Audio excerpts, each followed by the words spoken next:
Aujourd'hui, je te plonge en immersion dans la peau d'un entrepreneur africain qui a des problèmes, qui rencontre des difficultés au quotidien.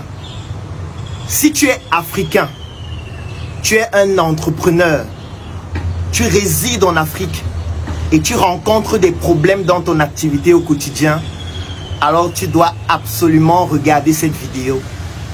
Parce que le cas pratique, ce sera moi-même.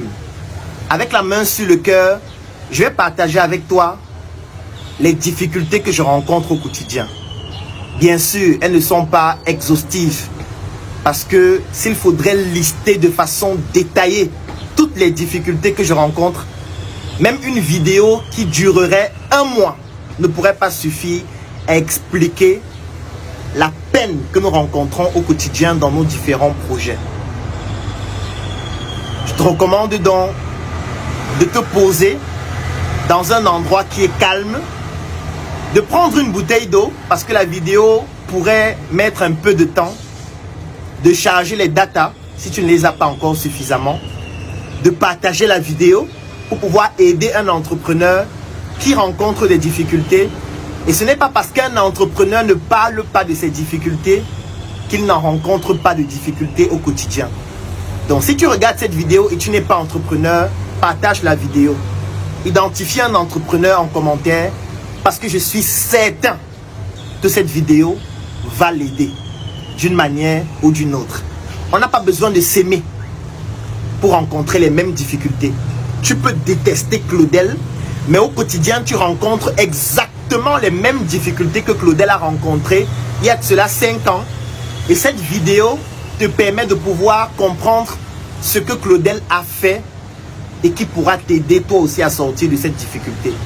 Peut-être aussi en commentaire, tu pourras partager des solutions que toi tu as implémentées pour que cela puisse aider à la fois Claudel, mais aussi d'autres entrepreneurs qui rencontrent les mêmes problèmes.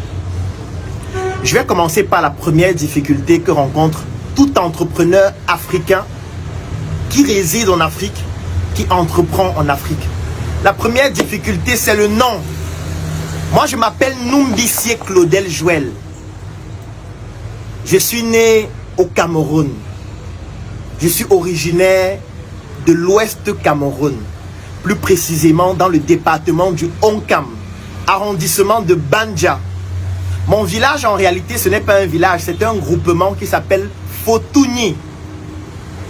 Et quand tu nais au Cameroun et que tu t'appelles Numbissier, voilà le premier problème que tu as. Parce qu'en réalité, c'est ce que j'appelle un problème congénital, un problème héréditaire, un problème que tu acquiers directement lorsque tu sors du ventre de ta mère. Parce que tu hérites directement des problèmes de tes ancêtres, de tes parents, de tes grands-parents, des problèmes identitaires, des problèmes de stigmatisation, des problèmes liés à ce que tes ancêtres ont eu à faire avant, en bien comme en mal. Voilà le problème que tu rencontres à la naissance. Et la particularité, c'est que qu'importe ton âge, qu'importe ton origine, tu rencontres exactement les mêmes problèmes. Parce que moi, j'ai dit que je m'appelais Numbissier, mais quelqu'un qui s'appelle Zan, lui aussi va rencontrer des problèmes. Quelqu'un qui s'appelle Bouba va rencontrer aussi des problèmes congénitaux liés à ses ancêtres. Qu'importe ton origine, qu'importe ta communauté, qu'importe ta région, tu vas exactement rencontrer aussi des problèmes congénitaux. Ce ne seront pas des mêmes problèmes identiques à ceux de Claudel, mais tu auras aussi des problèmes. Moi, je vais prendre un exemple. Supposons que tu es Bassa. Quelle est la région d'origine des Bassa? Parce qu'en réalité, les Bassa sont éparpillés dans pratiquement 3 régions. Du fait de la colonisation, on les a éparpillés un peu partout. Moi, au moins, ma région, c'est l'Ouest. Moi, je plains souvent les Bassa qui, en fait, n'ont pas une région propre à eux. Si, par exemple, tu es de la région du Sud, ton problème, c'est que, étant donné que ton frère est président de la République, on estime que tu n'as plus de problème. On estime que non. Vous êtes favorisé, c'est vous qui gérez le pays, donc tu n'as pas le droit de te plaindre. Et c'est un problème héréditaire. Ce n'est pas toi qui as voulu que ce soit ton frère qui soit à la tête du pays. Si par exemple tu es du Nord ou de l'extrême Nord, ou de l'Adamawa, tu nais avec des problèmes directement liés à ce que tes ancêtres faisaient, liés à ce que tes frères et sœurs, tes parents sont en train de faire actuellement et qui t'ont légué un patrimoine de problèmes en bien comme en mal. Donc, pour dire que il n'est pas question ici de se lamenter sur son sort, non. Tout le monde a des problèmes congénitaux. Que tu sois du nord, du sud, du nord-ouest, de l'Adamawa ou de n'importe où tu as des problèmes. Et ça, c'est ce que j'appelle des problèmes micro. Parce qu'il y a des problèmes macro. Le problème macro, c'est lequel? C'est le fait que tu es né noir. C'est le fait que tu es né africain. Et puis encore, tu es né en Afrique. Et quand tu nais noir, tu nais directement avec un patrimoine de 1400 ans d'esclavage. Tu nais avec un patrimoine de colonisation. Tu nais avec un patrimoine de néocolonisation. Tu nais dans un environnement où le noir est méprisé. On estime qu'il est sale. On estime que c'est un mendiant. On estime que tout le temps, il attend de l'aide des autres, les subventions des autres. On estime qu'il a toutes les ressources matérielles, toutes les matières premières, mais il n'arrive pas à manger. Il meurt de faim. Les autres qui n'ont rien viennent chez nous, prennent ce que nous on a en abondance, partent chez eux, développer cela, renvoyer chez nous, alors que nous on n'a rien. Donc ils estiment que nous sommes des idiots, des feignants, des cancres. Et quand moi je vois des gens tous les jours dire que non, on doit lutter contre le racisme, mais comment est-ce que vous voulez que ces gens nous respectent lorsqu'ils se rendent compte que nous on a tout mais on n'arrive pas à se développer? Ils nous prennent pour des idiots, pour des cancres. Ils traitent nos ancêtres de feignants. Et nous directement, leurs enfants, on hérite de cela. Moi j'ai mené une étude dernièrement avec les membres d'une de nos communautés pour savoir quelle est la perception que les étrangers, notamment les blancs, ont des noirs dans les différents pays dans lesquels ils se trouvent. On a fait l'étude en Asie, en Europe, aux États-Unis et même dans certains pays en Afrique comme l'Afrique du Sud. Et on s'est rendu compte que la plupart des fois, les quartiers dans lesquels se trouvent les Africains à l'étranger sont parfois les quartiers les plus sales, sont parfois les quartiers les plus défavorisés, les quartiers les plus pauvres, les quartiers où la communauté n'est pas solide, où chacun essaye de montrer qu'il est seul, alors que les Pakistanais sont ensemble, les Libanais sont ensemble, les Français sont ensemble, les Chinois sont ensemble, les Indiens sont ensemble. Ils font des projets puissants. Mais nous, on veut montrer qu'on est seul. On veut montrer qu'on ne s'occupe pas des autres. On veut montrer qu'on est un Africain, un Noir différent des autres. Et du coup, qu'est-ce qui se passe? Nous sommes divisés. Et quand nous sommes divisés, on nous méprise de plus. Parce qu'on est divisé, on ne peut pas être puissant. On est avec ça. Ça veut dire qu'on est directement avec un patrimoine de 1400 ans d'esclavage, de mépris, de torture, de tout ce que vous pouvez imaginer comme drame humain. On est avec ça en tant qu'Africain. Voilà un gros problème qu'on a à la naissance. Donc j'ai laissé le tribalisme, j'ai laissé tous les problèmes micro, on passe sur un problème macro. Et qu'importe l'endroit du monde où vous allez vous trouver, vous allez rencontrer exactement le même problème, même si vous êtes excellent. Si vous arrivez aux États-Unis, vous êtes brillant, vous êtes même le meilleur. D'abord que vous devez travailler 5 fois plus que les autres pour qu'on puisse vous considérer, parce qu'on n'aura pas le choix, puisqu'on va se rendre compte que vous êtes très compétent. Mais en fait, ne pensez pas qu'on va vous respecter parce que vous avez le passif de vos ancêtres dans vos gènes. Quand on vous voit déjà noir, ça traduit déjà qui vous êtes, même inconsciemment dans la tête des autres. Et eux, ils ont tout mis en place pour pouvoir consolider cette pensée-là au travers de cinéma, au travers de films, au travers de séries, au travers de livres, au travers de cours même qu'on apprend à l'école. On nous apprend toujours l'histoire des autres. On nous montre la puissance des autres. Et du coup, l'Africain est toujours méprisé dans cette histoire-là qu'on apprend même à l'école. Ça veut dire qu'on paye pour aller à l'école, et dans cette école pour laquelle on a payé pour fréquenter, on nous enseigne au quotidien que nous sommes des esclaves, que nous sommes des idiots, qu'on ne vaut rien. Quand on nous parle des découvertes scientifiques, on nous parle uniquement des découvertes des autres. Donc lorsque vous naissez avec ce patrimoine-là en étant africain. C'est un problème à vie qui ne va jamais se terminer. Tant qu'on ne se met pas ensemble pour montrer que nous sommes puissants. Les autres se mettent ensemble. Personne ne peut être puissant seul.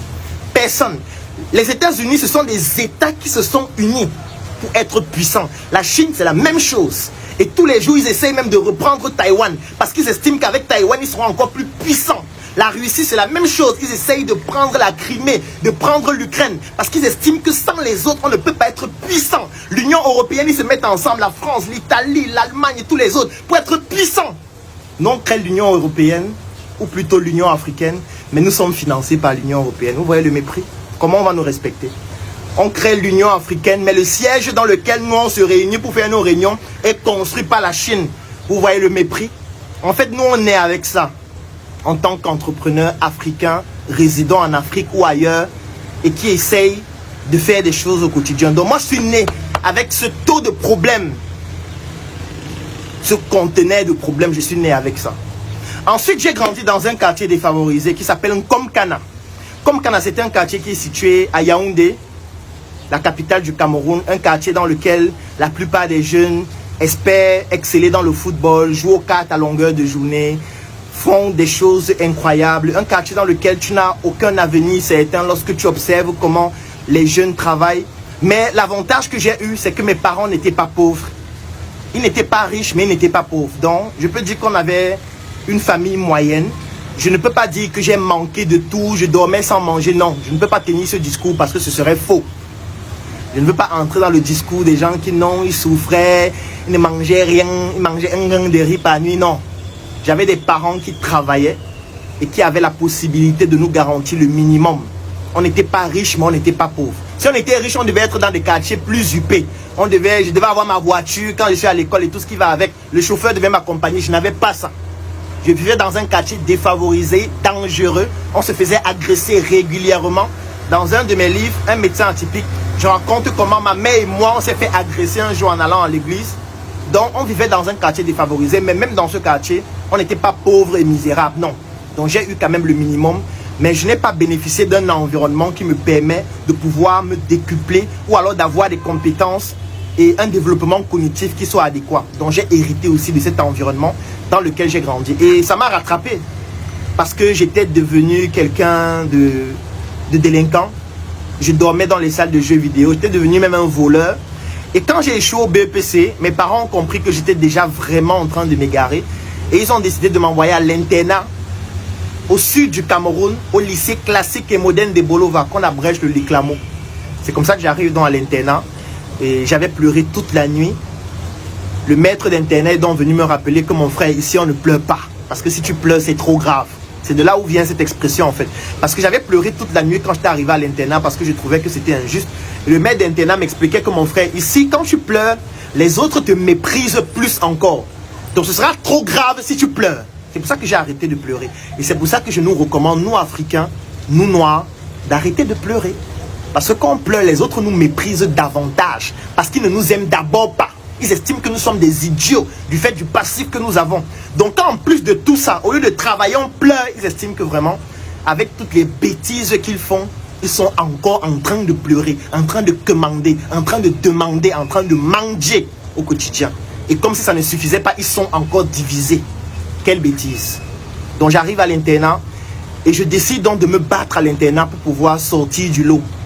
J'étudie énormément et heureusement donc je commence à me démarquer de façon très importante. J'étais très brillant, surtout en mathématiques. J'étais le meilleur même d'ailleurs. Et je vous ai d'ailleurs partagé une vidéo quand je suis rentré au lycée classique et moderne dernièrement. J'ai rencontré mon enseignant de mathématiques de terminale C. Je lui fais un coucou ici en passant, Monsieur Manga. J'ai publié même d'ailleurs la vidéo. Et j'étais tellement brillant en mathématiques que je voulais continuer à l'université en faisant des mathématiques.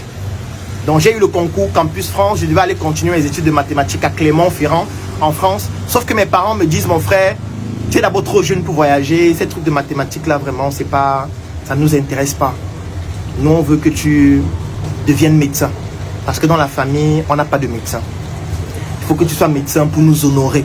Je pense que vous avez écouté ma chanson dans laquelle je parle de l'histoire de mon grand frère Zeus. Et j'explique donc que voilà, mes parents voulaient que je devienne médecin. C'est comme ça que je me retrouve en fac de médecine, malgré moi. Moi, je n'ai jamais voulu devenir médecin.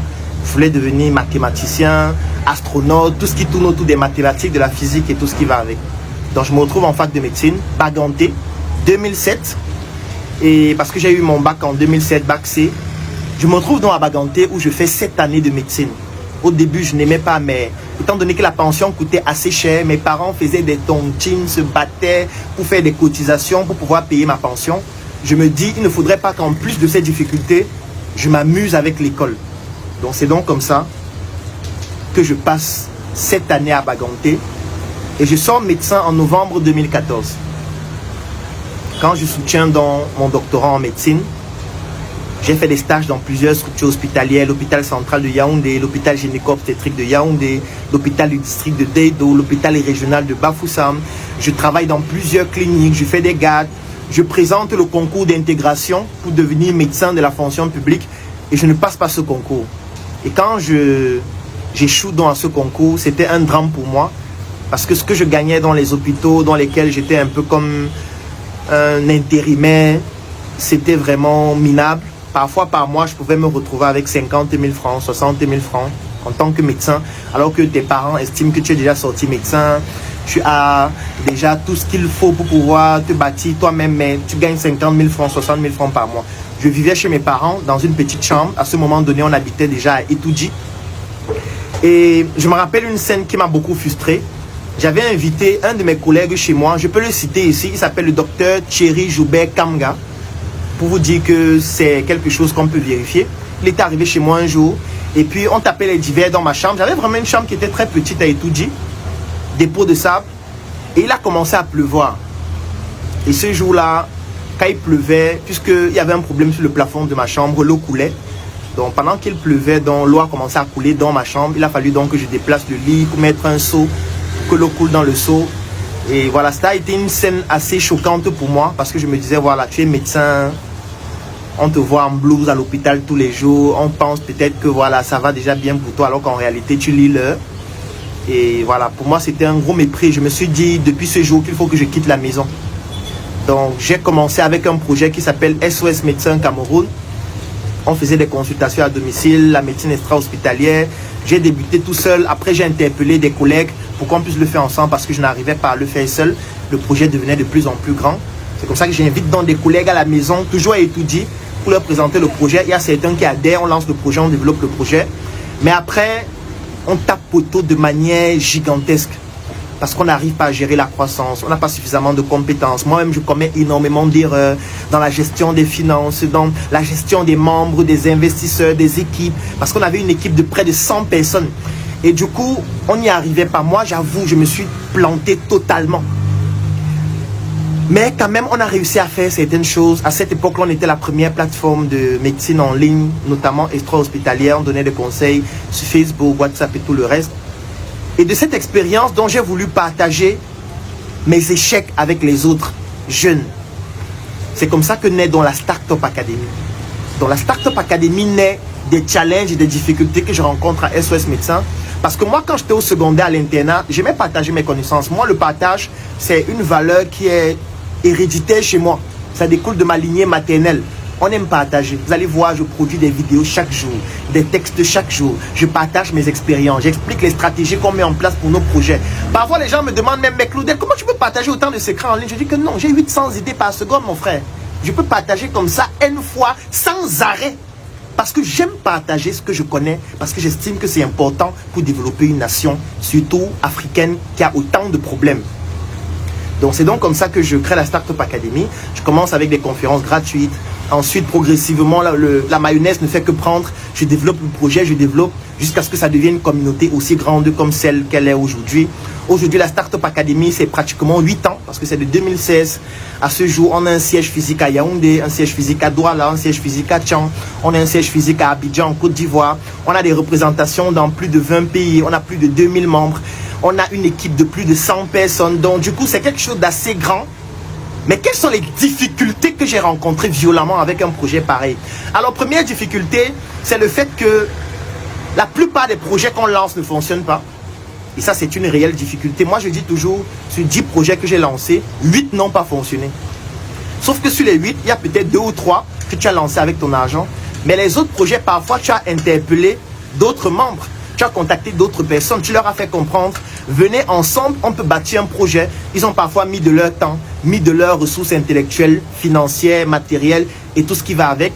Et quand le projet ne fonctionne pas, ils estiment que c'est toi le malhonnête. Ils estiment que c'est toi, Claudel, qui les a floués. Ils estiment que c'est un abus de confiance. Ils estiment que tu as mangé leur argent. Ils estiment que tu n'as pas vraiment fait ce qu'il fallait faire. Parce que eux, ils estiment que tu es très intelligent. Donc que tu ne peux pas te tromper. Donc ils pensent que l'entrepreneuriat, c'est l'intelligence. Non, pas seulement. Tu peux être très intelligent, tu tapes poteau 1000 fois. L'entrepreneuriat n'a rien à voir avec l'intelligence. Est-ce que je suis intelligent? La réponse est oui. Mais est-ce que ça suffit pour développer un projet? Non, ça ne suffit pas. Donc il y a des projets qu'on a échoué violemment. Il y a des projets où on a lancé, on a tapé poteau terriblement. Parce qu'on n'arrivait pas à gérer les ressources humaines, parce qu'on n'avait pas assez de clients, parce que le marketing n'était pas pointu, parce qu'il y avait trop de concurrence sur le marché. Il y a tellement de projets comme ça qu'on a enchaînés, qui n'ont pas fonctionné. Et ça m'a fait perdre beaucoup en capital confiance. Il y a beaucoup d'investisseurs qui m'ont porté plainte. Il n'y a pas un commissariat que je ne connais pas à Yaoundé. Il n'y a pas une police judiciaire que je ne connais pas. Le CED, j'y suis allé tellement de fois. Les cellules, j'en ai fait tellement de fois. Dans une vidéo, j'expliquais qu'en 2022, par exemple, j'ai fait la cellule près de 7 fois. Je le dis parce que c'est la réalité des entrepreneurs. Donc quand je vois par exemple des histoires comme celle de Papa Zouzoua, qui a eu des difficultés avec des clients, avec ses collaborateurs aussi peut-être, avec des personnes qui les ont payés pour pouvoir bénéficier de leurs prestations et que ça a créé la tontine qu'ils ont eue. Moi ça m'amuse beaucoup parce qu'en fait c'est mon quotidien. Et tout entrepreneur clair, sincère et véridique va vous le dire. Si vous voyez un entrepreneur qui vous dit non, moi je suis honnête, je suis clair, je suis transparent, je suis ceci, moi je ne commets pas tel type d'erreur, il faut comprendre que c'est un malhonnête et c'est un bandit. Parce que j'ai dit dans une vidéo antérieurement que chacun de nous est à la fois bon et mauvais. Chacun de nous a à la fois un côté positif et un côté négatif. Il n'y a personne qui n'est que bon ou qui n'est que mauvais. Parce que les circonstances, les contingences internes et externes influencent beaucoup sur qui nous sommes. Il y a des fois où je me suis trompé. Il y a des fois où j'ai mal géré des projets. Il y a des fois où je n'ai pas fait ce qu'il fallait. Il y a des fois où j'ai fait ce qu'il fallait aussi, mais ça n'a pas fonctionné. Il y a des fois où je n'ai pas su gérer les ressources humaines que j'avais. Il y a eu des fois où j'ai été désobligeant. Il y a eu des fois où je n'ai pas bien traité le personnel avec qui je travaillais, mes collaborateurs. Il y a des fois où je n'ai pas été honnête, où je n'ai pas été fiable. Comme aussi il y a des fois où j'ai fait tout ce qu'il fallait et ça n'a pas marché. Donc la première difficulté, c'est que tu embarques des personnes dans un projet et ça ne fonctionne pas. Et au final, c'est toi qui payes les pots cassés. C'est toi qui assumes. C'est toi qui vas répondre devant un commissaire, devant un inspecteur de police. C'est toi qui fais l'objet de poursuites judiciaires. C'est toi qui te retrouves en cellule, peut-être en prison un jour. On ne sait jamais. Ça, c'est la première difficulté. La deuxième difficulté, c'est le fait que tu dois couvrir les manquements de tes collaborateurs. Et ça, c'est énorme, surtout quand tu as une communauté comme la Startup Academy. Ça veut dire qu'un collaborateur commet une erreur, ça retombe directement sur toi. Que ce soit directement ou indirectement. Si un membre de Startup Academy commet une erreur au Bénin, ça va tomber sur moi. Si un membre de Startup Academy à Tchang commet une erreur, ça va tomber sur moi, même si je ne le connais pas physiquement. Parce que vous devez vous imaginer, quand tu as une communauté de plus de 2000 membres, tu ne peux pas connaître physiquement tout le monde. Il y a des membres que je n'ai jamais vus. Je ne les connais même pas. Même en ligne, je ne les ai jamais vus. Mais s'ils commettent une erreur, on va dire non, c'est un membre de Startup Academy. Startup Academy appartient à qui? À Claudel, donc c'est lui le bandit. J'ai bouffé tellement de tontine. J'aime souvent dire, je suis le président de la tontine des entrepreneurs africains, surtout en Afrique francophone. Je ne suis pas sûr qu'il y a beaucoup d'entrepreneurs en Afrique francophone qui ont bouffé des tontines comme moi sur Internet. Je ne pense pas. J'ai bouffé toute forme de tontine. Il n'y a pas une forme de tontine que je n'ai pas bouffé. Ça veut dire que tu te lèves un matin, tu bouffes une tontine par rapport à un de tes membres qui a commis une erreur dans son entreprise. Ça veut dire que ce n'est pas une entreprise dans laquelle tu es associé, tu es partenaire, tu es investisseur, tu n'es rien. Donc tu as quelqu'un qui a payé 120 000 francs pour devenir membre. Peut-être, je ne sais pas, à Bouddha. Tu ne le connais pas physiquement parce que ce n'est pas toi qui es à Bouddha. Il a son entreprise parce qu'il est devenu membre, parce qu'il veut faire la promotion de son entreprise. Et quand il est devenu donc membre, il a contacté certaines personnes. Peut-être qu'il les a escroquées. Et directement, ça devient que Claudel a escroqué des personnes à Bouddha, à Tchang, à Bafoussam, à Yaoundé, en Côte d'Ivoire. Parfois, tu dois gérer ce type de problème et tu assumes. Parce que ça fait l'objet d'une tontine, ça fait l'objet de poursuites et tout ce qui va dans ce sens-là. Tu assumes parce qu'on ne pleure pas. Personne ne m'avait envoyé créer une communauté. J'aurais pu développer un projet où je suis seul. Je gagne de l'argent seul. Comme je dis souvent, je sais gagner de l'argent. Donc s'il faut développer un projet où je suis seul, je gagne de l'argent, je bâtis mon patrimoine seul, je peux le faire. Mais c'est parce que j'estime que j'ai une destinée plus grande, que je veux le faire pour un nombre de personnes beaucoup plus important. C'est pour ça que je partage mes connaissances et je fais en sorte que tout le monde puisse bénéficier de mes 800 idées par seconde au quotidien au travers de textes, de vidéos, de conférences et tout ce qui va avec. Là, ce sont les deuxièmes formes de difficultés qu'on rencontre.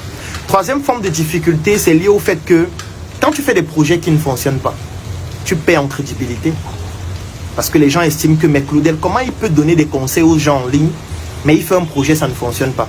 Il lance un projet, ça ne marche pas. Ça veut dire que peut-être il n'est pas fiable.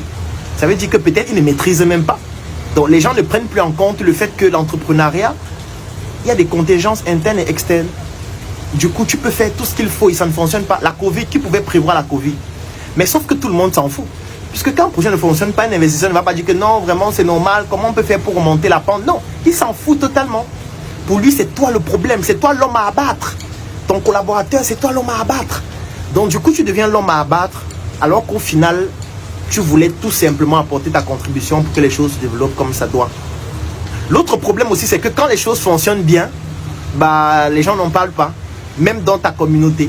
Ça veut dire que quand tu fais un projet dont les résultats sont spectaculaires, les membres de ta communauté n'en parlent pas. Donc ce qui fait en sorte que, et ça c'est ce qu'on appelle le biais de négativité, j'en parlais dans une vidéo, c'était un biais cognitif qui fait que si tu réalises 10 choses, 9 sont bonnes et une est mauvaise, on va amplifier celle qui est mauvaise, parce qu'en fait, et même personnellement, c'est le rapport qu'on a vis-à-vis de nous-mêmes. Si tu postes une photo, il y a 1000 commentaires, 995 sont positifs et 5 sont négatifs, tu vas prêter une attention particulière sur ceux qui sont négatifs. Parce que tu vas te dire non, pourquoi on dit que je suis mal habillé, pourquoi ils trouvent que la couleur de mes vêtements n'est pas jolie et tout ça. Ça, c'est le biais de négativité. Donc, tu as une communauté où quand on réalise des choses exceptionnelles, personne n'en parle. Quand on fait un projet qui fonctionne, les intervenants n'en parlent pas, ne communiquent pas dessus. Mais quand ça ne fonctionne pas, on te traîne partout, en justice, dans les tribunaux. Moi, je me rappelle une fois, il y a même la police qui est venue dans l'un de nos sièges, qui a intimidé l'une de nos collaboratrices qui s'appelle Anne-Marie Akouda. C'est une femme qui a tellement subi de mes manquements parfois aussi. Et tu restes comme ça, tu te dis, comment est-ce que je peux faire autant subir mes collaborateurs alors que parfois, on a fait tout ce qu'il fallait, mais ça n'a pas fonctionné. Une autre forme de difficulté qu'on rencontre, c'est le fait que sur 100 personnes que tu vas former, accompagner, financer pour leur permettre d'atteindre un certain niveau, bah, il y a 98 qui vont partir. Donc tu prends 100 jeunes, tu leur partages tes connaissances, tu leur partages ton savoir-faire, tu leur partages ton expérience, tu les finances. Quand je dis financer, c'est dans tous les sens du terme. Tu leur achètes du matériel, tu leur achètes tout ce dont ils ont besoin pour se développer. Tu mets les bureaux à leur disposition, tu mets toute ton expertise pour leur permettre de progresser. Et sur 100, tu as 95, 96 qui vont partir après. Soit ils vont partir développer des projets similaires, soit ils vont partir parce qu'ils vont estimer que tu ne leur donnes pas assez. Soit ils vont partir parce qu'ils estiment qu'ils sont déjà assez grands et que tu les exploites. Soit ils vont partir parce qu'ils estiment que tu leur fais de l'ombre. Parce qu'on ne parle que de toi, eux ils veulent aussi avoir un endroit où on parle d'eux. Je ne parle pas des malversations financières, je ne parle pas de ceux qui vont détourner de l'argent, je ne parle pas de ceux qui vont, de par leur incompétence parfois, ou alors insouciance, ou alors ignorance, vont commettre des gaffes qui vont retomber sur toi directement. Et tu peux devenir très vite paranoïaque. Parce que tu te dis, ok, comment on peut accompagner autant de personnes et puis finalement personne ne reste. Donc tu te dis, est-ce que ça vaut la peine de continuer? Et c'est la difficulté que vous aussi vous allez rencontrer, que toi tu vas rencontrer, toi qui es entrepreneur. Tu vas former des gens, ces gens vont partir. Ces gens vont devenir tes plus farouches concurrents. Ces gens vont devenir tes plus farouches détracteurs. La plupart des fois, quand tu vas bouffer des tontines en ligne, ça va venir d'eux. Et c'est vraiment tragique. Donc c'est une autre forme de difficulté qu'on rencontre. Une autre forme de difficulté, c'est que parfois vous vous retrouvez dans des tensions de trésorerie. Et là, c'est parfois grave. Ça veut dire que vous ne générez pas suffisamment de chiffre d'affaires, vous n'avez pas suffisamment un flux de trésorerie qui vous permet de financer vos charges incompressibles, comme par exemple le loyer. Et le bailleur n'en a rien à foutre. Le bailleur n'a rien à foutre, mon frère. Si tu ne payes pas le loyer, il te met dehors. Moi, je me rappelle une fois, par exemple, au Numbisi Resource Centers, on a fait 1 mois fermé. Parce que le bailleur est venu fermer, puisque on n'a pas pu payer le loyer. Donc il vient, il ferme. Qu'est-ce que tu vas faire? Bah, il s'en fout que vous n'ayez pas gagné assez de marché, que vous ayez des factures en attente et tout le reste. Il s'en fout, il vient, il ferme. Il y a tellement de difficultés qu'on rencontre au quotidien, que ce soit avec Sur Mesure, que ce soit avec Startup Academy et tout le reste, où tu n'as pas de trésorerie en fait. Et quand tu n'as pas de trésorerie, ça veut dire quoi? Ça veut dire que tu n'as pas assez d'argent pour gérer parfois des charges incompressibles, comme le loyer, j'ai pris l'exemple du loyer, ou même comme les salaires. Ça veut dire que tu peux te retrouver dans un cas de figure où tu n'as pas assez d'argent pour payer les salaires. Et qu'est-ce qui se passe? Parfois, tu as des collaborateurs qui vont partir, qui estiment que non, vraiment, comment tu ne nous payes pas? Non, nous on part. Parfois, ces collaborateurs vont te faire bouffer des tontines, vont expliquer comment tu es malhonnête, tu ne les payes pas. Alors que c'est eux-mêmes qui gèrent les projets, c'est eux-mêmes qui doivent pouvoir produire ce qui va permettre de les payer. Mais ils n'arrivent pas à le faire, mais ils voudraient que tu sortes l'argent de ta poche pour les payer. Alors que parfois, tu le fais même régulièrement. Mais le jour où tu n'arrives pas à le faire, ils te font bouffer des tontines. Après, tu as d'autres qui sont résilients. Et ça, je remercie énormément ceux qui le font, qui se disent, ok, c'est une période où on n'a pas d'argent. Donc, c'est le moment où on doit plus travailler pour pouvoir sortir de cette zone de turbulence. Ils se battent, ils donnent le meilleur d'eux-mêmes. Mais au fond de toi, c'est frustrant. Tu te dis, mais comment est-ce que je n'arrive pas à assumer ce genre de responsabilité-là? Comment je peux faire travailler des personnes comme ça, qui n'ont pas de salaire, alors qu'au fond, ça te fait mal? Parce que même toi-même, tu n'as pas de salaire. Ce n'est pas comme s'ils n'ont pas de salaire et toi, tu as un salaire, tu te la roules carrosse. Non, parfois, tu dois te priver de certains avantages pour leur permettre de pouvoir travailler. Ce n'est pas évident. Parce que les gens peuvent se dire que non, tu as tout, tu vis bien, on te voit sur Internet. C'est pour ça que je n'aime pas être fake. Moi, je me dis clairement ce qui se passe, comme dans cette vidéo. Et dans toutes mes vidéos, c'est la même chose. Parce que ce qui va vous arriver sera violent. L'avantage, c'est que oui, vous auriez des collaborateurs qui vont comprendre ça, qui vont se battre, qui vont mouiller le maillot. Mais ce n'est pas tout le monde. Moi, je vais prendre peut-être un exemple. Moi, je me rappelle dans un projet, l'avantage, je ne vais pas citer de nom pour les cas où ça ne se passe pas bien. Donc, les choses qui se passent bien, moi, je cite les noms, comme Anne-Marie Akouda, qui fait un travail exceptionnel que j'ai cité antérieurement. Mais là, je vais, par exemple, prendre un cas de figure qui s'est produit, mais je ne vais pas citer le nom. C'est un projet que nous avons lancé. Et dans ce projet, il y a tout un organigramme, en fait. Ça veut dire qu'on crée une entreprise. Moi, je suis le président du conseil d'administration. Dans cette entreprise, il y a le directeur général, il a son assistant de direction, il a son équipe, il y a tout le nécessaire, son comptable et tout le reste. Et parmi ses collaborateurs, il y a un qui a les aérés de salaire. Parce que le DG n'arrive pas à atteindre ses objectifs. Parce que ce n'est pas moi, le président du conseil d'administration, qui doit venir faire le travail du DG. Non, ce n'est pas mon travail. Puisque moi aussi, je suis un investisseur et un actionnaire. Donc, on a nommé quelqu'un DG. Il a des objectifs, il a une feuille de route. Il doit pouvoir générer de la trésorerie qui lui permet de pouvoir financer ses équipes en termes de salaire et de tout le reste, parce qu'il a un budget. Sauf que tu as donc un responsable de projet, un DG, qui n'arrive pas à le faire, et finalement, il se retrouve avec une équipe qui a des aérés de salaire. Et dans les membres de cette équipe, tu as quelqu'un qui te fait bouffer une tontine. Il va sur Internet dire que toi, tu ne payes pas son salaire, alors que ce n'est pas toi son patron. Mais comme ce n'est que Claudel qu'on connaît en ligne, ce n'est que Claudel qui est sur Facebook, qui publie les vidéos, les gens te font bouffer les tontines. Comment on dit vraiment, tu es un voleur, tu es un arnaqueur, tu viens parler en ligne alors que tu as les gens que tu n'as pas payés. Et parfois, tu lis les commentaires et ça t'amuse. Parce que tu te dis, ceux qui sont en train de commenter là, ce ne sont pas les entrepreneurs. Parce qu'un entrepreneur, il comprend ce qui est en train de se passer. Donc parfois, tu bouffes des tontines comme ça pour des projets dans lesquels tu n'es en rien responsable, mais puisque c'est toi qui es devant, puisque c'est toi la face visible de l'iceberg, tu bouffes la tontine. Et on ne pleure pas. Parce que personne n'était envoyé. Personne. Donc il y a des difficultés comme ça violentes qu'on rencontre au quotidien. Terrible. Tu bouffes des tontines jusqu'à ce que... Et toutes les tontines que tu bouffes, c'est vrai qu'on ne pleure pas, mais ça joue sur ta crédibilité. Il n'y a que vraiment les puristes qui vont comprendre ce que tu vis et qui pourront se dire non, ce qu'on est en train de dire là, moi je suis en interne, je sais ce qui se passe. Ou alors même si je ne suis pas en interne, je suis un entrepreneur, je peux comprendre ce qui se passe. En plus, on a quel âge? La tranche d'âge des personnes qui travaillent dans nos projets, c'est 23 ans.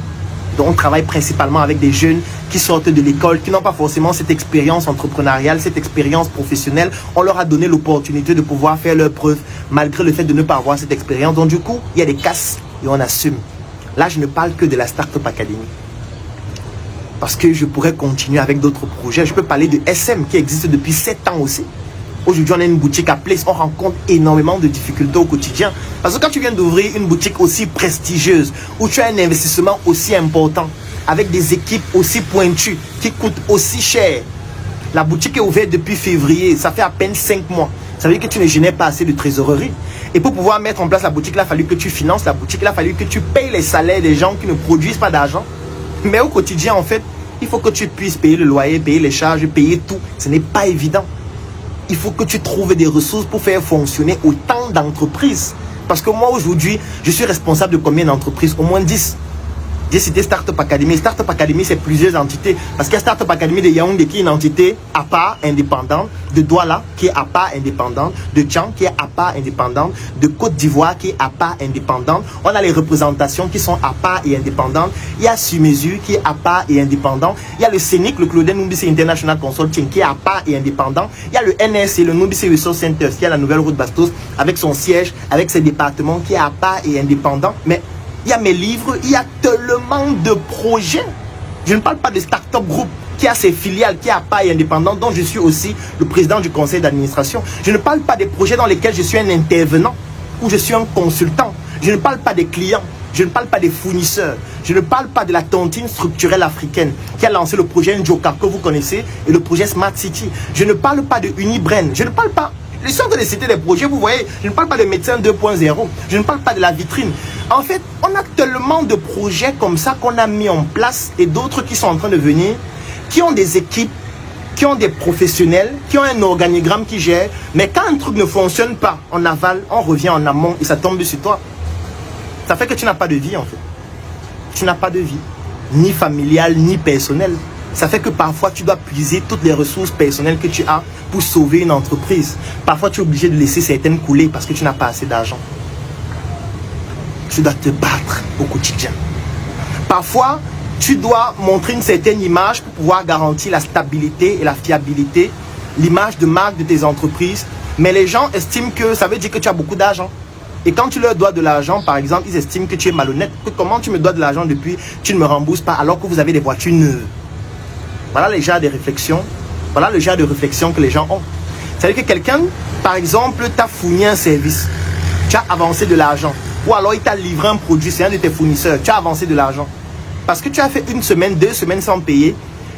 Bah, il vient, il t'accule, il te dit, mais Claudel, depuis là, tu ne m'as pas payé. Pourquoi? Vous avez les voitures neuves, vous avez des bureaux luxueux, vous avez ceci, vous avez cela. Pourquoi tu ne me payes pas? Mais en fait, il voit le problème micro, il ne comprend pas que le problème est macro. Parce que lui, il vient se plaindre d'une chose alpha. Alors qu'en fait, il y a 1000 autres choses autour qui font en sorte que ça rend la difficulté de résoudre le problème alpha que lui, il a. Mais personne ne comprend ça. Et personne, en fait, ne veut même comprendre. Parce qu'on estime que c'est toi l'homme à abattre. Donc, je ne sais même pas combien de minutes fait déjà la vidéo. Elle doit déjà être très longue. Et l'autre problème, c'est que vous n'avez pas les datas pour suivre. Donc, parfois, on est obligé de faire court alors qu'on a vraiment envie de partager beaucoup plus que ça. Mais c'est dommage, je ne vais pas aller plus loin parce que si je continue, la vidéo sera trop longue.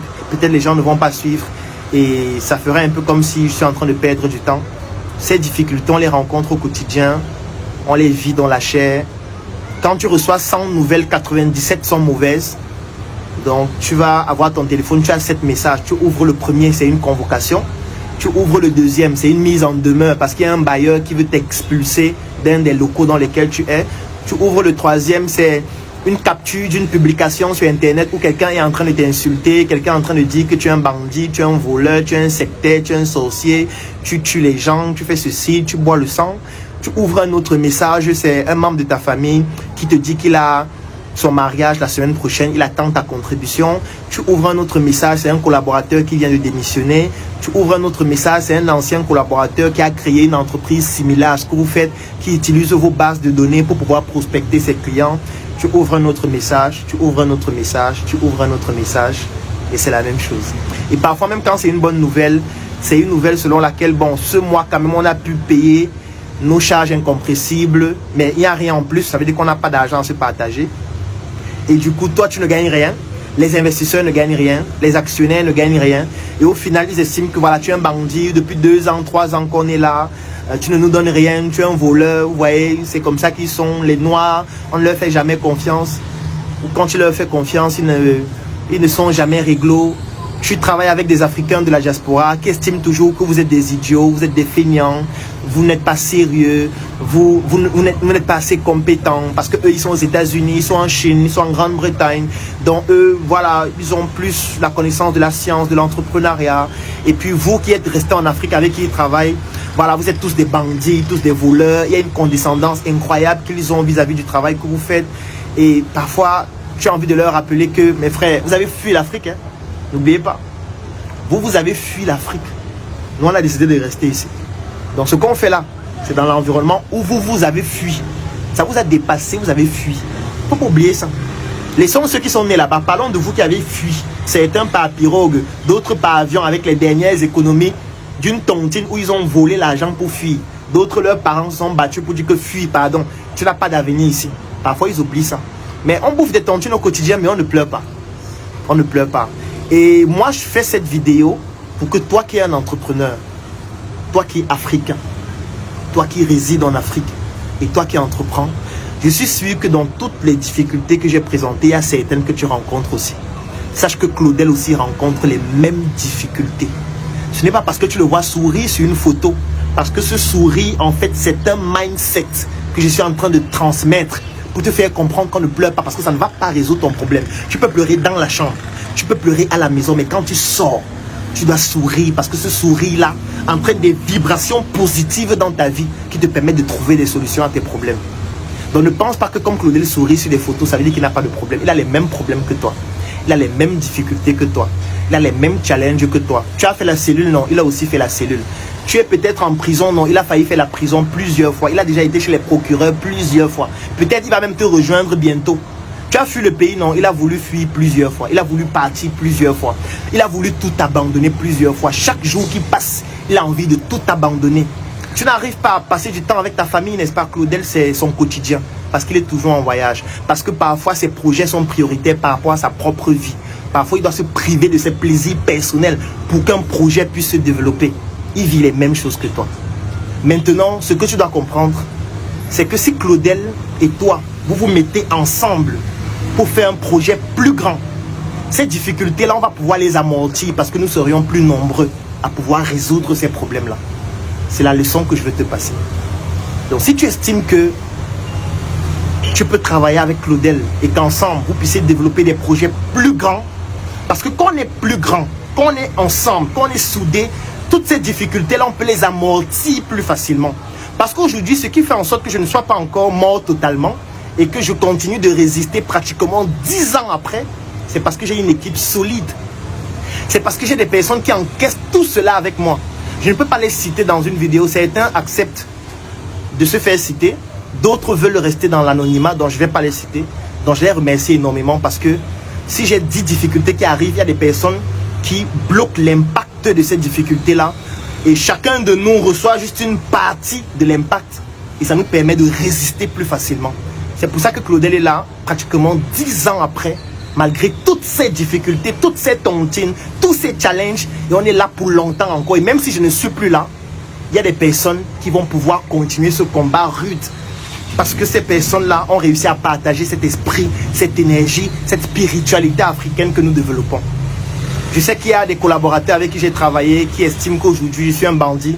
Merci pour ce que vous avez apporté dans nos projets. Merci pour qui vous êtes. Je vous demande pardon si j'ai fauté. Et même si vous refusez de me pardonner, je vous remercie pour le travail que vous avez apporté. Il y a des investisseurs, il y a des actionnaires, il y a des partenaires, il y a des collaborateurs qui estiment qu'aujourd'hui je suis quelqu'un de malhonnête, de bandit, de sorcier, de tout, d'abuseur de confiance. Merci pour le fait d'avoir contribué à développer nos projets. Merci d'y avoir apporté de votre plus-value. Merci de nous porter plainte et de nous rappeler au quotidien qu'on doit rester sérieux dans tout ce qu'on fait, même quand tout est mis en place pour qu'on ne réussisse pas. Parce que dans toutes les vidéos, ou plutôt dans toute la vidéo, je n'ai pas voulu parler des difficultés administratives, des difficultés avec le fisc, des difficultés avec les impôts, des difficultés sur le plan de l'administration. J'ai laissé tout ça. Parce que je vous ai dit, s'il faut parler de toutes les difficultés, on va passer toute la journée. Mais surtout, je voudrais remercier toutes les personnes qui, malgré tout ça, continuent d'y croire, continuent de travailler Dieu, continuent de se battre pour qu'on puisse progresser. Moi, je vous dois tout. Vous êtes ma source de vie, ma source d'inspiration. Et je peux vous garantir que tant que je serai vivant, je donnerai tout ce que j'ai pour qu'on puisse laisser une empreinte digne à l'Afrique. Oui, on méprise les Africains, mais on dira qu'il y a des Africains qui se sont battus et qui ont réussi à faire des choses intéressantes. Mais je ne peux pas le faire seul. Si toi tu veux participer à cette aventure, je vais mettre un lien en commentaire, tu cliques dessus et ensemble, nous allons être plus puissants. À demain pour une nouvelle chronique. Un travail pro commence par un pro en SM. Change toute ta garde-robe, remplace tout par SM de la tête aux pieds. Désormais tu t'habilles en SM. Un avenir propre commence par un style en SM.